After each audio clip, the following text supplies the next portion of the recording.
Welcome to the Roof Coating Contractor Podcast, where ambitious entrepreneurs discover how to launch and grow a profitable commercial roof coating business. Whether starting up or ready to scale, you'll hear proven strategies and insider secrets to succeed in the booming commercial roofing market. So my air conditioner went out today in my Yukon XL. Yeah. I literally just bought this vehicle 3 days ago. I called the company up. I said, I just bought this vehicle. My AC went out. It's my AC condenser went out of the vehicle. It's going to cost you $1,100 to fix it. And they said, we're really sorry that happened, but there's nothing we can do about it. And I said, why can't you do something about it? And they said, well, you just bought the vehicle so cheap. We didn't make enough money. We can't afford to service the vehicle. And I said, well, so much for me coming back to your lot and never buying another vehicle from you. Because if they'd have just serviced me, like I'd have went back and bought another vehicle from them. But he said, there's no money here. We sold it to you too cheap. Well, you know what? That fits in with today's topic really good. 3 reasons why being the cheapest is bad. Yep. And bad means not good. The main reason that being cheap is bad is that, obviously you're in business for yourself to make a living, to provide for your family. If you're going to be cheap, you might as well go work for somebody, right? Yeah. If you're going to only make a wage, you might as well go work for somebody because it's going to be easier for you. Okay, running a business isn't necessarily easy. It's worth it, but it's not necessarily easy. So if you're going to be cheap, you're going to make a wage. Hey, I suggest go buy a nail bag and go, get on the 5 o'clock train. And the other reason that goes right with that, and I would class it as up there with number 1, is that your customer deserves better than that. Had your customer charged you an extra $1,500, guess what? You would have had a better experience than what you just had with him. Yeah. Had he charged an extra $1,500, he'd have a loyal customer. Yeah. But somehow he probably thought that if he can be cheap like that, he can probably get you to buy it. Yeah. And the reality is, and you told me when you got back from buying the vehicle, that you were shopping around, and if it had been a couple $1,000s more on that vehicle, you would have bought that same vehicle. Most of the dealerships had that vehicle marked up $5,000 over where I bought it. So I'm still okay. I'm still getting a decent deal, but he's not going to get my service back because he's like, there's no money here. I can't service you. And you can't tell a customer that. Right. You didn't feel listened to. You didn't feel like he cared about it. No. You just paid him, I don't know, $50,000 and you feel like, hey, he doesn't even care about me now. I just paid him $50,000. But because there was no money in the deal, hey, there's no service there. I even asked him, I said, could you split it with me? It's still $1,100. It's not that much, but could you split it with me? And he's like, no, dude, there's no money here. And I said, okay, not a problem. And I just got off the phone. But I told Deb, I said, I'll never go back there to buy another vehicle. You can't service your customer if you're not making money on the deal. Yep. Third point, if you're looking for the cheapest customer, if you're never looking for the cheapest customer, but if the customer is looking, if that's who you're trying to build your customer base with, you're just hoping that you're the cheapest guy, you're building with the wrong customer. Because they can always find somebody cheaper. There's always somebody coming by that they can find that's cheaper. And so if you're trying to build your customer base off of, people that's all they care about is money, the bottom line, you need to go look for a different customer base. There is some people out there, but there's probably not more than 15 or 20% of the people out there that are actually using our service that are actually looking for the cheapest. I would say 80 to 85% of people, they're not looking for the cheapest. They did a survey with several thousand salespeople, and they did a survey with a couple thousand business owners, and they went to the salespeople and they said, what's the number one thing you would change? If you could change one thing, what's the number one thing you could change? And they came back, and over 80% of the salespeople said if they could change their price, they would change the price. The guy that sold it for $8,000 said, man, if I could sell up for $6,000, you wouldn't believe how much of this I would sell. And the guy selling the same product for $800 said the same thing. If it was $600, I could sell so much more. And they went to the consumer and they said, how important are these things? And they just gave them a whole list of 10 things. And they said, how important is it? And it was like quality. It was like a project well maintained. The job site was clean. They were selling anything from pens to ties to roofs to, printers, anything that it was across the board. And they said, how important is price to you? And over 80% of the people rated price at number 8 out of 1 through 10. And what they found out is us as salespeople have the objection in our mind that our price sells a job. And what they figured out is because we have this objection, we create it. But when we go in there and we say, look, I probably won't be the cheapest guy. I'm just going to be honest with you. I'm not trying to be the cheapest guy. If you're looking for that guy, I'm probably not your guy. Sometimes we are, sometimes we're not.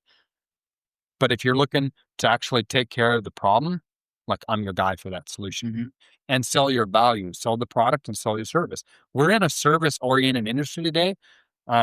Your product, just because you have a good product, doesn't mean you're going to get repeat business, because your good product has to match your service.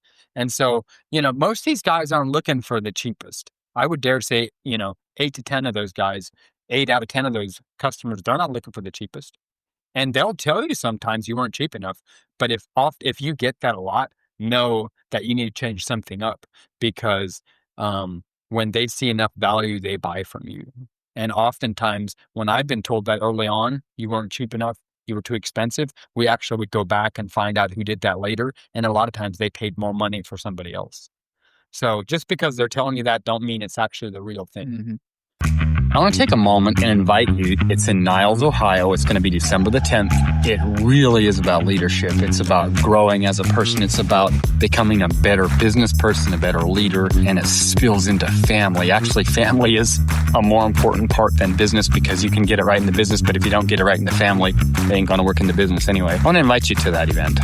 It's going to be a day full of learning, and it's going to be a day full of fun. We used to do this event and always kept it to just the people in our team. And now we're going to start doing them again, but we're going to open it up to anybody that wants to attend. So if you have a business, it'd be a great event for you to attend, because you're going to learn how to work with people better. But honestly, if you're married, you should be at this event, because it'll help you understand your spouse better. And it's going to be a great day. Would love to see you guys December the 10th. Get all the details and get your tickets at smarterroofer.com/bold. That's smarterroofer.com/BOLD.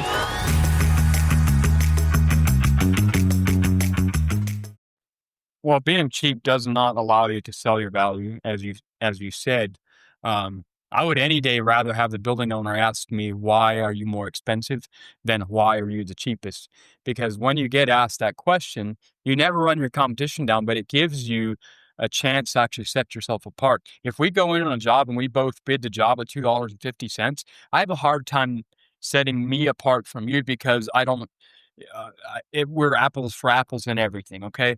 We've had guys going on jobs that have bid, quite a bit more than the other guy. And the other guy was honestly lowballing and going to make his wage on it, because I guess he was hungry. I don't know exactly what the scenario was. We've went in there because you learn to ask the right questions. You get the right answers. And when you do that, you can sell him your value. And in this scenario, he just asked this guy this. He said, are you looking for a contractor that's going to do exactly what your contract says and plan on staying in business for life for that warranty? And of course, it's a yes answer question. And he said yes. He said, well, I can't speak for the other guy, but here's what I know. I buy the same product at the same price. Okay. If anything, that guy bought it cheaper. And he said, if I'm going to deliver what the contract says, and I'm going to plan on staying in business for you, just give you the service that you deserve, then I'm where I have to be. So see, he just sold his value and he got the job because of that. So talking about being the cheapest, hotels, for example, if you want an expensive hotel room, you better book that room at minimum at lunch of the night that you want to stay. You better have that room booked by 12 o'clock.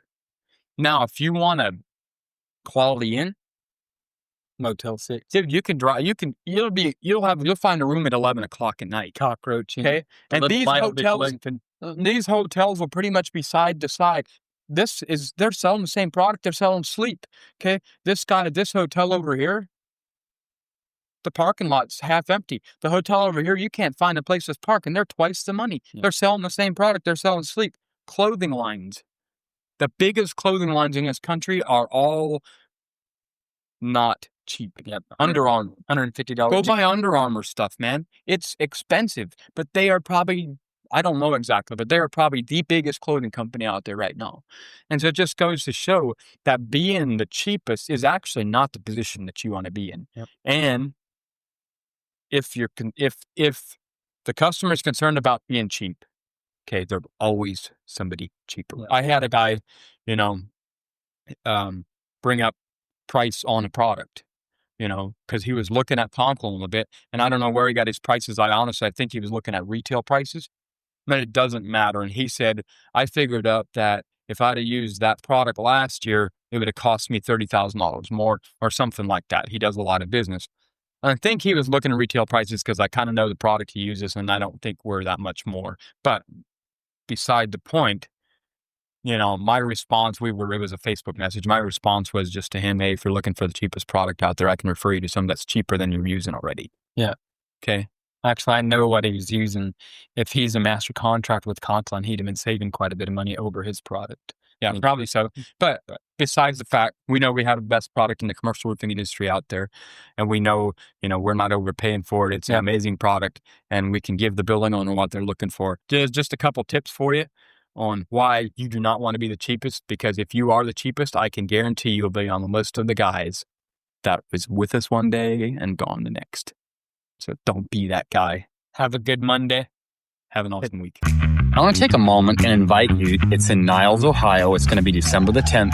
It really is about leadership. It's about growing as a person. It's about becoming a better business person, a better leader, and it spills into family. Actually, family is a more important part than business, because you can get it right in the business, but if you don't get it right in the family, it ain't going to work in the business anyway. I want to invite you to that event.